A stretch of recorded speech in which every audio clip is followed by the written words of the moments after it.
दिल्ली में बीजेपी केंद्रीय चुनाव समिति की बैठक थोड़ी देर में शुरू हो जाएगी और मुख्यमंत्री योगी आदित्यनाथ भी पहुंच चुके हैं। बड़ी खबर आपको बता रहे, थोड़ी देर में दिल्ली में बीजेपी केंद्रीय चुनाव समिति की बैठक। इस वक्त की बड़ी खबर आपको बताते, जहां दिल्ली पहुंचे सीएम योगी आदित्यनाथ। बड़ी खबर आपको बता दें, दिल्ली में बीजेपी की मैराथन बैठक और थोड़ी देर में बैठक में शामिल होंगे सीएम योगी। और इस वक्त की बड़ी खबर आपको बता दें, कई राज्यों के उम्मीदवारों को लेकर हो सकता है मंथन। और पीएम मोदी, गृह मंत्री अमित शाह और जेपी नड्डा बैठक में शामिल होंगे और डिप्टी सीएम केशव प्रसाद मौर्य, ब्रजेश पाठक भी होंगे शामिल। बड़ी खबर आपको बता रहे हैं, जहां यूपी की बची हुई 24 लोकसभा सीटों पर घोषित हो सकते हैं प्रत्याशी। सहयोगी दलों का कोटा भी हो सकता है तय। बड़ी खबर आपको बता दें। अधिक जानकारी के लिए संवाददाता पीयूष तिवारी हमारे साथ लाइव जुड़ चुके हैं। पीयूष, क्या कुछ पूरी जानकारी है? थोड़ी देर में बैठक शुरू हो जाएगी, कौन कौन बैठक के लिए पहुंच चुका है, क्या जानकारी है पीयूष?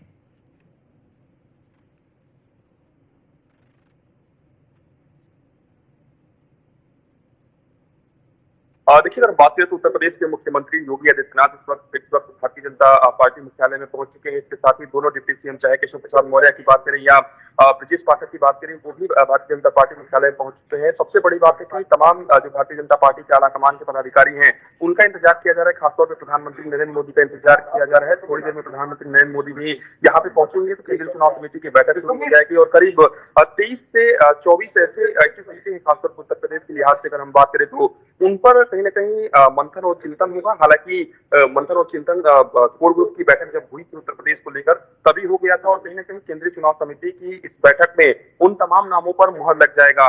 कयास लगाया जा रहा है करीब 2 से 3 सीटें, जिन सीटों पर भारतीय जनता पार्टी को पहले चरण में जो सीटें बची हुई हैं उम्मीदवार घोषित करने के लिए, उन उम्मीदवारों के नाम भी इसमें फाइनल किए जा सकते हैं, यानी कि उनके नाम पर मुहर लग सकती है। इसके साथ ही इस बार ये भी कयास लगाया जा रहा है कि इस बार ज्यादातर जो मौजूदा सांसद हैं, उनमें से कई जो मौजूदा सांसद हैं, उनके टिकट भी भारतीय जनता पार्टी का आलाकमान जो है वो काट सकता है।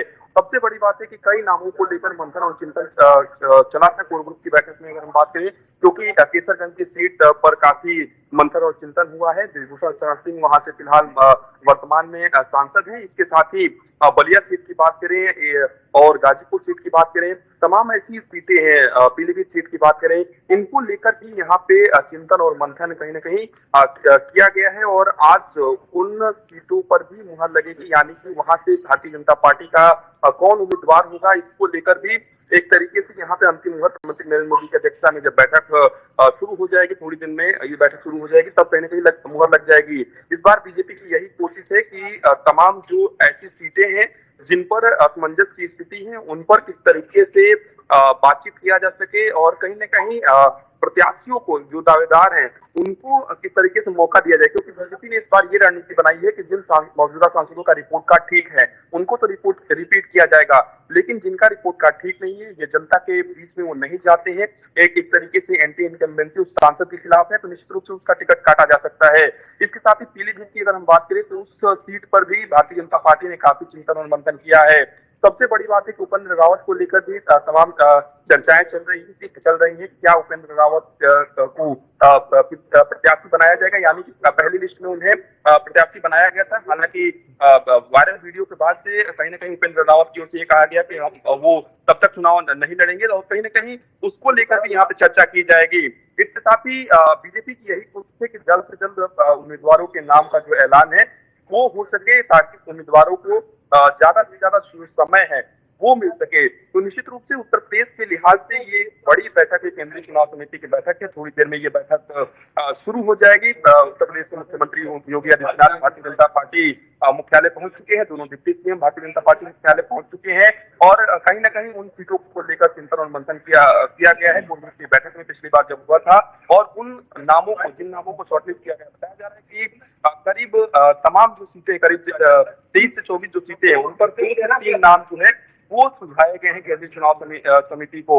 यानी कि जब केंद्रीय चुनाव समिति के समक्ष इस सूची को रखा जाएगा तो कहीं ना कहीं प्रधानमंत्री नरेंद्र मोदी की अध्यक्षता में जब बैठक शुरू हो जाएगी तो इन नामों पर मुहर लगेगा, यानी कि शॉर्टलिस्ट जो नाम किए गए हैं उनमें से एक नाम को फाइनल किया जाएगा। हालांकि तमाम जो दावेदार हैं वो अपना दावा कर रहे हैं, लेकिन जिस तरीके से पहली या दूसरी सूची की बात करें, तमाम जो केंद्रीय मंत्री वर्तमान में हो उनको रिपीट किया गया, यानी कि उन्हें फिर से एक बार प्रत्याशी बनाया गया है। तो ऐसे में संभावनाएं बहुत कम है कि टिकट कम ही काटे जाएंगे, लेकिन कई ऐसी सीटें हैं जिन पर दावेदार ज्यादा हो गए हैं। इस वजह से भारतीय जनता पार्टी जो है वो कहीं ना कहीं असमंजस की स्थिति में है, क्योंकि बीजेपी इस बार पूरी तरीके से कॉन्फिडेंट है कि भारतीय जनता पार्टी इस बार सरकार बना रही है।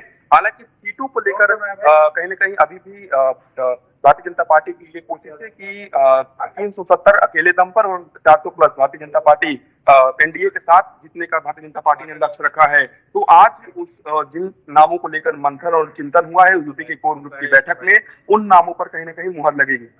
बिल्कुल पीयूष, क्योंकि देखिए आज का दिन काफी ज्यादा महत्वपूर्ण है और सभी की निगाहें इस बैठक में टिकी हुई है पीयूष, क्योंकि मंथन किया जाएगा तमाम प्रत्याशियों के नामों पर। तो क्या आज ही पीयूष उन तमाम प्रत्याशियों के नामों का ऐलान हो जाएगा या फिर बीजेपी अभी इंतजार करवाएगी?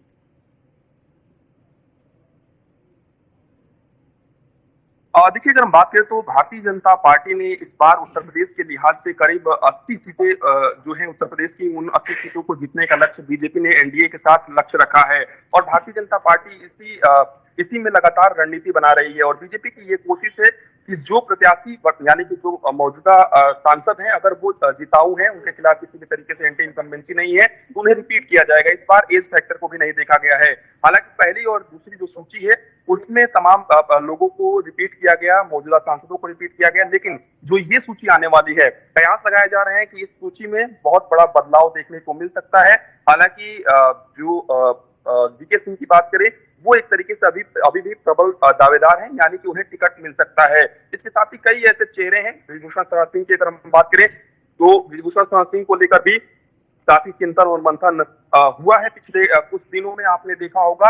और उनके नाम पर भारतीय जनता पार्टी आज क्या कुछ फैसला लेती है, ये देखने वाली बात होगी। और केंद्रीय चुनाव समिति की बैठक के बाद कहीं ना कहीं अब ये कयास लगाया जाता है कि जल्द से जल्द जो यूपी की बची हुई सीटों के लिए उम्मीदवारों के नाम है, उनकी जो सूची है वो भारतीय जनता पार्टी की ओर से जारी की जा सकती है। तो इस बार यानी कि जो सूची जारी होने वाली है केंद्रीय चुनाव समिति के बैठक के बाद और संभवतः कल या परसों तक, तो कहीं ना कहीं उस सूची में किन चेहरों को, नए चेहरों को मौका दिया जाना है, उसको लेकर कहीं ना कहीं पीयूष, जुड़ने के लिए, तमाम जानकारी के लिए आपका बहुत बहुत शुक्रिया।